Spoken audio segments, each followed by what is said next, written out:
Oh yeah, sexy biscuits. Nice. Long boys blues, 1975. A YouTuber's on the rise. Reviewing games late at night and sometimes friends. But Long boys blues, 1975.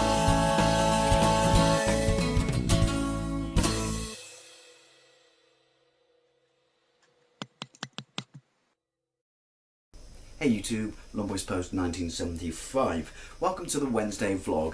Normal viewership has, resumed after a little break last week to mention about, the sky falling with the loss of subs. So you've read the title, and I'm carrying on doing the top 10s of my favourite systems I have owned. And this one is the Nintendo GameCube. I adore the Nintendo GameCube. Absolutely everything about it. I think the design was absolutely fantastic. Love the fact that it had a handle. Love the fact that, it came in loads of different colours. Lots of people didn't like it. They felt like Nintendo were trying too hard to make it a fashion accessory. And I must be one of the only people who absolutely adore the pad. I think the pad is brilliant. It's so comfortable to use. And that also came in different colours, and also you can still use it on the Wii, which is absolutely fantastic. And obviously there was the adapter, was it so, or did it have a different extensions? I don't have it, but you can use it on the Wii U. Such is the love for it. Again, people complained that it looked a bit too Fisher Price, but I think it's one of the greatest pads ever made. It wasn't one of Nintendo's most successful consoles. What was it, 8?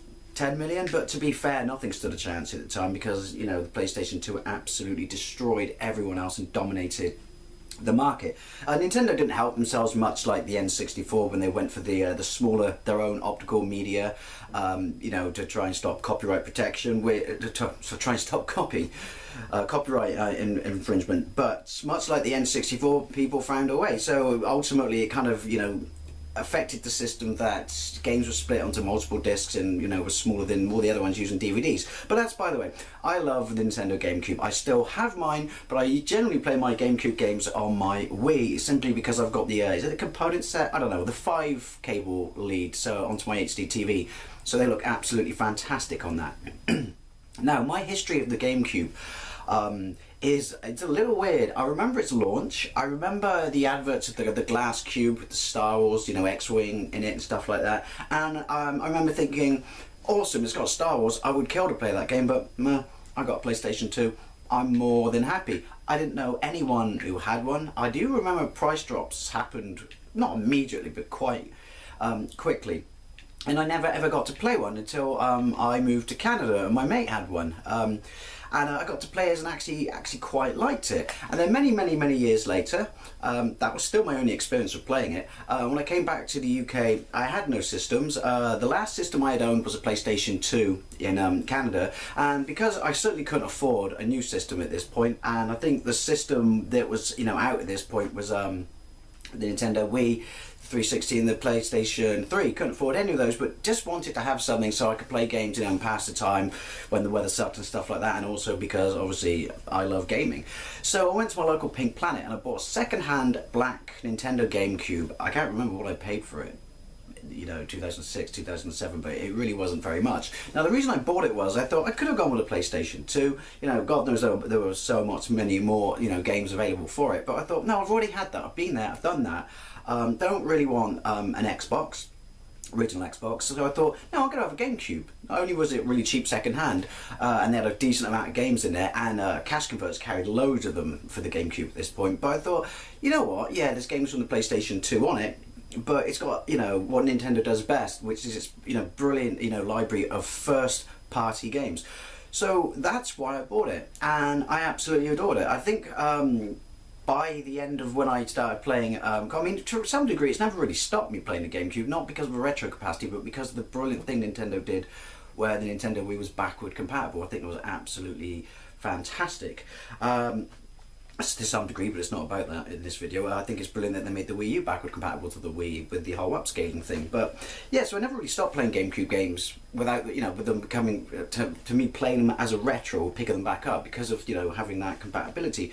But yeah, I reckon, and I mean, I own about, currently right now, probably about 35. I think the heights of my GameCube collection I probably had about 50. So I'm going to go through my top 10. Now it's weird because once again, people, taste is subjective. We all know that. Everyone's top 10 is going to be different. But you might be genuinely surprised by this because some of these aren't actually considered, you know, amazing. One of them's not actually even considered that good. Actually, no, it's not. I dropped that from my top 10. I went back and played it and played the one it was drawn with, and yeah, interesting. Right. So yeah, the thing is though, I want to mention that it's weird, but to some degree your top 10 lists, lots of people say, but that's a classic, that should be in there, well, why isn't this in there, why isn't that? But to some degree, at least to me or myself, your top 10 list is, you know, influenced by the games you actually got to play. That itself is influenced by the games that were available to you at the time, i.e. what you could afford, what was available, and where you lived. So that's what I think makes these top 10 lists really, really interesting. Right, so let's get into this. Number 10, Burnout. Right. Where am I going? Where am I going? Right, apparently. Ooh! Shit! Wow. Crashes are fantastic still. I don't think I'm going to make... Am I? Have I got a handbrake? Yes! Oh, look at that! Fucking hell. Right, let's try a handbrake. Oh shit. Burnout needs no introduction, absolutely fantastic. PlayStation 2, Xbox versions, obviously. Race, a different kind of racer. Race your car through oncoming traffic, you know, try not to smash, crash, stuff like that, win points, win the races. The crashes are absolutely fantastic, the graphics are really nice. It was just a great arcade, you know, racer. Played it on the PlayStation 2, didn't give it much time, but where I kind of fell in love with Burnout, the first time around when I had my GameCube is I had a pair of those video glasses. Does anyone remember them? You used to buy them off eBay, and it was like 480 by 240, and it was two little screens in front of your eyes in such a way that it was supposed to fake having a 50-inch TV. I don't know how well it worked. I just bought them out of curiosity because you could connect them to a console, and I just remember playing Burnout with these on, and that just upped the sense of speed unbelievably. And ever since then, I've just loved the game. I mean, I don't have those glasses anymore, but I still absolutely adore it. It's what it is, you know. It's simple in design, executed incredibly well, and just super fun and addictive. I still play the shit out of it these days. Now I've managed to reacquire it. Right, number 9. I don't know why I erred there. NHL 2004. Practically fucking tall and Dean right now. Pass. To the wrong bloke. Shit. Yeah, I think this looks really nice. So smooth. That's something they did take from the 16-bit versions when they brought it over to 32-bit. It is, you know, or would be on 64-bit on the GameCube. It is smooth. There's no denying that. Right. Piss off. I need a can of Raid. They're like gnats. Again, I'm going with the one-player approach. Screw it, all my teammates are fucking idiots. Now, when I say NHL 2004, that pretty much goes to the franchise, the NHL franchise by EA on, you know, these consoles at the time. I absolutely love and adore hockey, and I think EA are the only people who've actually got it. Just, you know, in my experience, got it absolutely right. The EA hockey games, yeah, EA are bastards, but this franchise is brilliant. On those systems, I haven't really played it past because I just keep playing this game. Graphically, still really impressive, amazingly tight controls. You know, it's so atmospheric, the sound and everything like that. It pays so much attention to detail to hockey. Obviously, I play as the Habs. And it's just, I don't know, it's the sense, it's no other game has really achieved this feeling to me, and it even kind of goes back to the Mega Drive, because obviously it was a, you know, a process of refining these games and, you know, experiencing and playing with the new potential of more powerful systems. But it just feels like you're on ice. That gliding effect is just absolutely fantastic, and it can be brutal at times, and it is a fantastic, you know, game to play against your mates, but not one to play after the pub. It gets really difficult then. Right, number 8, SpiderMan 2. Hang on, where are we going? Yeah, SpiderMan, because you wouldn't shit your pants if you saw a bloke running around in red and blue tights, would you? Oh, hang on, this is, yeah, here we go. I've got to fight you. Ooh. Yeah, the fight mechanics are really cool, because it's kind of Matrix-y. Right, someone's nicked a briefcase or something and I got to stop him. Nice, don't hit me with that wrench. Oh, sorry, collateral damage. No, you don't. Yeah, but you know, this is why I want from a superhero game. If you're going to give me superpowers and all this cool shit, then stick me in an open world city. Yeah. No, you don't. Right, hang on. You can web them and pull them towards you, then uber punch them, can't you? Right, the camera is a little frisky, but that's sandbox games in general. There we go. Nice. I think it's safe to say that Spider-Man 2 is a lot of people's favourite Spider-Man game. The GameCube version, don't know how it differs from, you know, the PlayStation version or the Xbox version. All I know is I have it, reacquired it, but had it back in the day, absolutely loved it. Was Grand Theft Auto, Spider-Man style. You know, that's what I loved about it. The original Spider-Man game was alright, but you couldn't get to the floor. This really was New York City. It was fantastic, and much like the reason I fell in love with it is not only was it graphically fantastic, the sense of freedom and movement and your environment was unbelievable. Very few games still to this day can achieve that. But I could just play it for hours and hours and hours trying to find the hidden packages, trying to get to the Statue of Liberty, you know, trying to web swing off the helicopter. But it was just this huge environment, and you could just cock around, goof about. You could waste hours of your life in this sandbox environment without even bothering to do a mission. But when you did do the missions, they're absolutely fantastic. And all the voice actors were from, obviously, the movies, and the tutorial, like the previous game, was voiced by, you know, Bruce Campbell. If that package doesn't have win written all over it, you're dead inside. Number 7. Controversial? Rogue Squadron 3. Right, but look at it. Oh, it's absolutely epic. So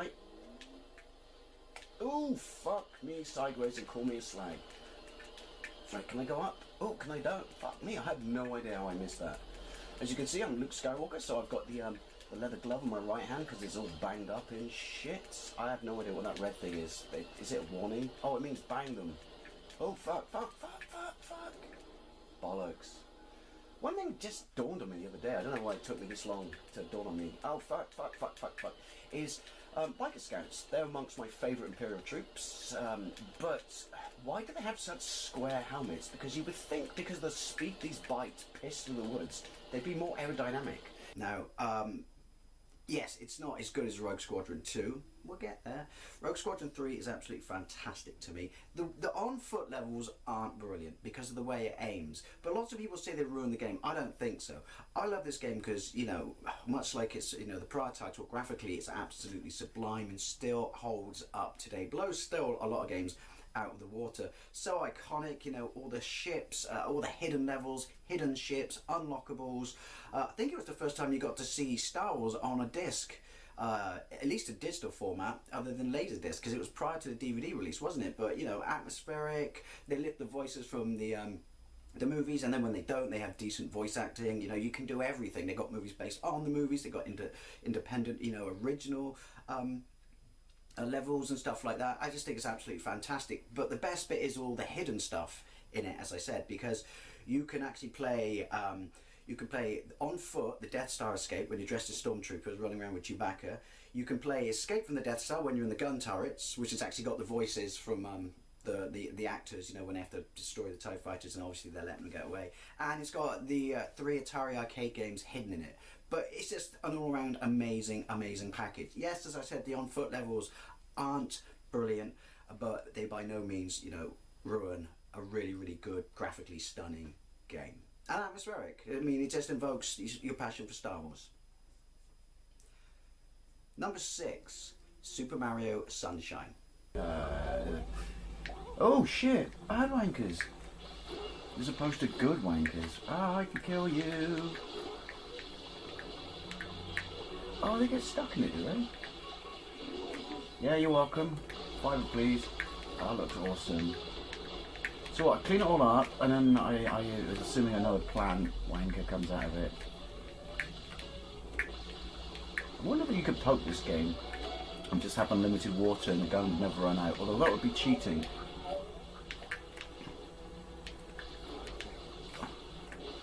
I know I keep saying it, I am very impressed at how good this is, and look at the way the goo dissipates. Wow. This game is interesting because you could argue, wasn't it supposed to be touted as kind of sequel to Mario 64? And obviously it's the precursor to Super Mario Galaxy. I know it's not a direct because you know what I mean, but it was a 3D environment, and it really, I just love the gameplay. It really, you know, mixed up the gameplay. Running around this island, cleaning off the, you know, the graffiti and the ooze and stuff like that. You know, going through the story. Graphics are absolutely stunning. Some of the color effects on, you know, on the goo and stuff like that are absolutely amazing. You know, you've got the water cannon on your back that you can use in various ways, such as hover mode and stuff like that. It's just brilliant. I mean, Mario's not my strongest suit on Nintendo. I don't by any means hate him. So I think this is why I love this and, you know, the Mario Galaxy games, because this was Mario in a whole new environment, proving that, you know, obviously, while we still like the Mario platform games, there is still room to, you know, go outside the bubble with Mario, and that's what I love about it. Like I said, sounds good, looks good, plays really, really tight, intuitive. It just sucks you in, and it's just, you know, a lovely, lovely, graphically pleasing Mario game. And definitely, if you see it, I don't know if it's hard to get. I can't remember if I paid much for mine. I don't think I did. Both times I've owned it. But yeah, it's you know, it's got to be, to me, yeah, it is the best Mario game on the system. I mean, you can't really count Luigi Mansion, can you? But you know what I mean. Anyway, yeah, waffling. Right, number 5, Everything or Nothing. Rocket launcher. Let's take care of business. Harrier? I'm assuming Harrier. Yep, Harrier. So we won the Battle of Britain, people. We didn't have planes, that's a lie. It's propaganda. We had a bloke standing on the White Cliffs of Dover with our anti-aircraft gun. Ooh, cheeky. Double cheeky. Come on, die. Thank you. I have to say, it is really, you know, considering how old it is and the graphics it runs on, it is a really, really nice looking game. I'm assuming that's my way out. To quote Bond, every hole a goal, every hole a goal.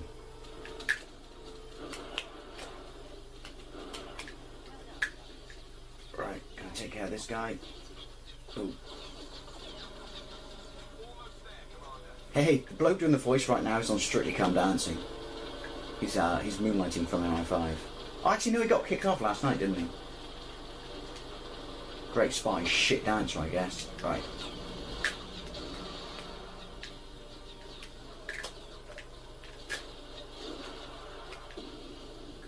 Obviously, this is a 007 game. I forgot to mention that. Everything or Nothing. There were various 007 games, obviously on the GameCube, and as there were on the other systems, which this is as well.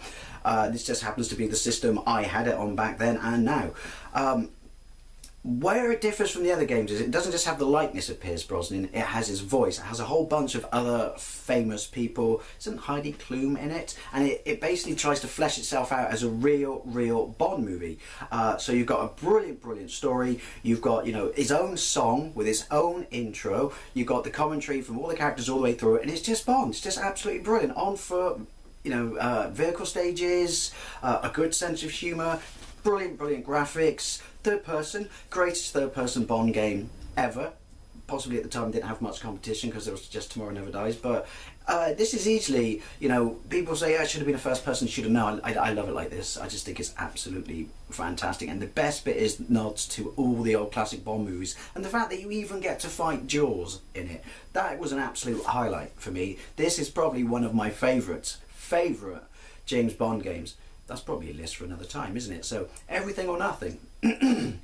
Excuse me. Right, here's an interesting one. Number 4.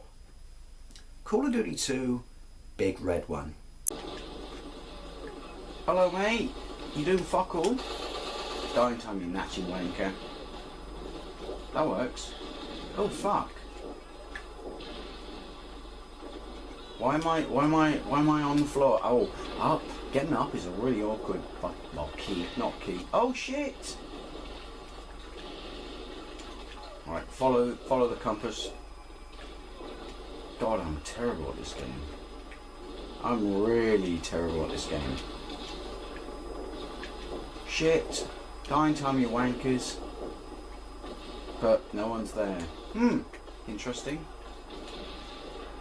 Follow the gold dots. Over here.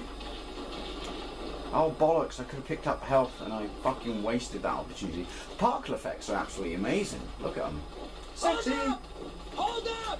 Get up. Why am I on the floor? Wait for the reload. And Run. now. Into the breach. I adore this game. I absolutely adore this game. I think this is before Call of Duty started dropping off, and it was obviously because of the system it was on. We're still focused on giving you a brilliant single-player campaign. I think it's graphically wonderful. The voice acting is brilliant. It's superbly atmospheric, superbly playable. Obviously, it's based on the legendary Big Red One units, but it's just, to me, this is what Call of Duty no longer is. It's just so much fun to play. It's got a good learning curve. It's by no means incredibly difficult, but not an absolute walkthrough. It's just, they don't make atmospheric shooters like this anymore, and this to me is probably also not just you know, one of my top 10 favourite games, but probably one of my top 10 first-person shooters on the system. I absolutely adore this game. Super cheap, and I think it's on everything as well. I really, even if you don't have a GameCube, you have access to the other systems I'm talking about, I really do recommend this game. Like I said, probably one of my favourite Call of Duty games ever. Number 3, Rocky. Right, let's get into it. Thanks for ruining Christmas, by the way, Draco. Seriously? You just got to get in there quickly, because if his stamina is through the roof, so if he starts laying them on you, you're absolutely screwed. Come on, come on, come on. There we go, there we go, no. There we go, come on, come on. Golly, take some fucking pummeling. Yes, that's for done, you bitch. See, look at you with your fancy gym. Yeah? I chop trees, I write my name in the snow, and I bench press my family in an ox cart. 1, 2, 3. He's going to be pissed now as well. Right, see, look at his stamina, but I've got to get in there, even though mine's low, before his health comes back, or he's just going to kick me all around the ring. I do like your hair, by the way, Drago. It's quite nice. Right, come on, come on. Down, you bitch, down, you bitch, down, you bitch. There we go, there we go. Up top, up top, up top. Chop him down, chop him down. Oh, in your face. This is what I meant by some people don't consider these games very, very good. I must have bought and sold this so many times on the GameCube, and this time I'm definitely not getting rid of it. I mean, I've got videos coming out my ass on my channel for this game, but I just adore it, because as someone who grew up with the Rocky movies and absolutely loves them, getting to fight properly this time in 3D, because there were other Rocky games, but not like, you know, kind of like the EA style 3D fighting. Fight, you know, your dream opponents in 3D in a good looking, not graphically amazing, but graphically good looking game that, you know, lifts voices from the movies, puts them into animated, CG cutscenes, and goes Rocky's route through all the opponents, while you either train manually or train automatically to level yourself up in certain areas, which I always thought in this, considering it's Rocky and people wouldn't take it as a serious boxing game, produced a real level of strategy. But that's what I love about it. I mean, you could argue to some degree this is one of my favourite games on the system because of the source material, but it's executed so well. It's really playable. And that first time where I managed to drop Ivan Drago in the first round, I was looking around like this, like someone should be watching me. I was like, in your face, Drago, because being allowed to fight Drago for the first time in a computer game was just an absolute dream come true. Rocky is absolutely fantastic. I played Rocky Legends on the PlayStation 2. It doesn't do it for me. This is to me the definitive Rocky game. Right, number 2. Remember what I said earlier? Rogue Squadron 2. Oh, well, that works for me. Normally it says you've got like 2 left, 1 left, stuff like that. That's so like the movie, and it's obviously the game engine. Now, obviously, this differs a little bit from the movie, because obviously it would just be a really, really easy run. You know, it's more like the Atari game, which is, oh fuck, I just killed myself. Shit, stay in the trench. Yeah, obviously there's pillars and shit, because otherwise it would just be, oh, turn off your wings. Ooh, brakes. And there'd be towers in a minute, or gun turrets. Oh, more brakes. Shit. You can scrape the wall once or twice before you go tits asunder. There you go, there's a gun turret. Ooh, another one. Alright, did you die? I don't know. Use the force, look! Or something. Now, this was a launch game, and this was a game which pretty much, people were gonna, was sold on the GameCube. That was, like I said, the original advert of the glass cube and an X-wing in it, and it actually says on the back of the case, actual game graphics, and we were blown away.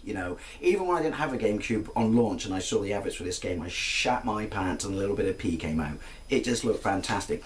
And it does. It looks brilliant. This was the first time, we had games like Rebel Assault, which kind of felt like you were there, but they were FMV. This was the first time you had such an incredible 3D game engine that just delivered. You were in Star Wars. You've always wanted to do the Death Star run, haven't you? You get to do it in this. It's fantastic. Not as many unlockables as 3, but this doesn't have the on-foot ground stages, and simply because of how much it blew me away, when I first got to play it, and still blows me away now.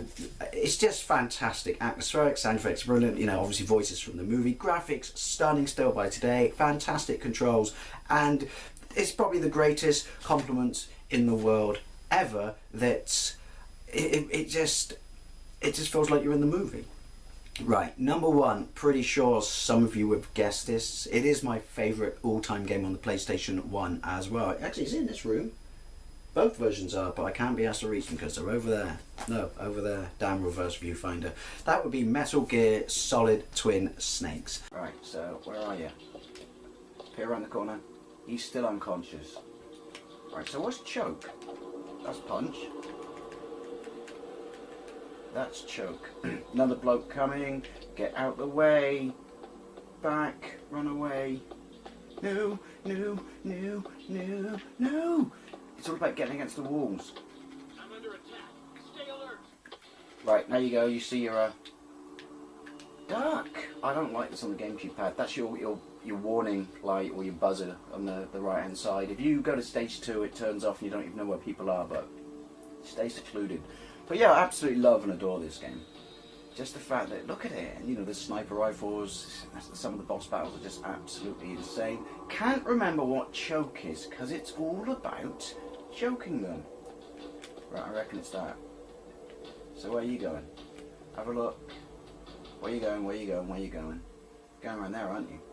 No, you're coming back round here. And you can distract them brilliantly. Don't come here, don't come here, don't come here. No, no, no, no, no. There we go. Stay there, stay there. What the fuck is choke?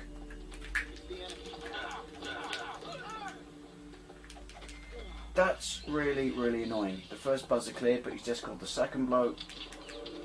That's why I can't choke, because I got the bloody tranquilizer gun on the go. Right, so what's over here? That's throw. That's jump. Don't like that. Run away, hide somewhere else. Forklift. Forklift is good. Yeah, power tool boy. Hiding in the forklift. Got a ration. How do I take rations? Your inventory's on 2 sides.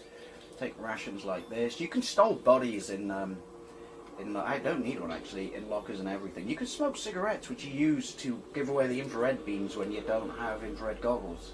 I think this is quite hard to come by now. I think I picked mine up in 2006 for 18 quid with a manual box mint. I don't know. I don't want to sound like a pickup video. I don't know if that's good, but I'm never getting rid of it. Comes on 2 discs. It's a reimagining with slight differences of the original Metal Gear Solid.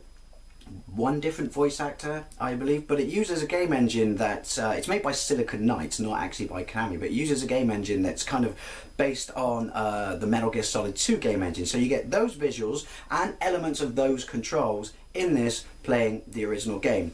That to me, I mean, I had Metal Gear Solid on the PC with a 3DFX card, and this just wipes the floor with it. It's just the definitive sneaking game. Splinter Cell was never, held anything to this in my opinion. I know you could argue they're quite different, but I adore this game. This is the first time, and it's even better on this version because it still uses the game engine for the cutscenes, but this is the first time it's a fully realised movie using the game engine, and it's absolutely fantastic. I don't know if it's like the previous game when it's 2 independent engines running at once to create the effect that it's running in real time, because you got your first person, not so much walking around in first person obviously, but you do need it, and then you got your over the shoulder. The fact that everyone knows, I'm preaching to the choir, couldn't think of the word then. But you know, there's sneaking around, hiding in boxes. You know, the guns, the boss fights, the insane story. You know, the radio messages, everything. You know, like taking out cameras, chaff grenades, the weapons you require, smoking fags to light up the laser beams, infrared to see the laser beams. This game is just an absolute masterpiece, and the GameCube version is just absolutely phenomenal. If you have a GameCube and you ever come across this for a reasonable price, don't really know what that is, you really need to do yourself a solid and pick it up. So yeah, this was my top 10 favourite GameCube games of all time. Like I said, you know, it might sound a bit odd to some people, but these, you know, taste is subjective. These are the ones that I generally are my top 10 go-to games, and maybe some of them seem a little bit odd when there probably are considered better quality titles on there, but you know, these are the ones I got to experience because of, you know, circumstances at the time, which, as I said, has an effect on what ultimately becomes your go-to games. Anyway, I would love to know what yours are if you had a GameCube or have a GameCube. And thank you very much for watching, and I'll see you later.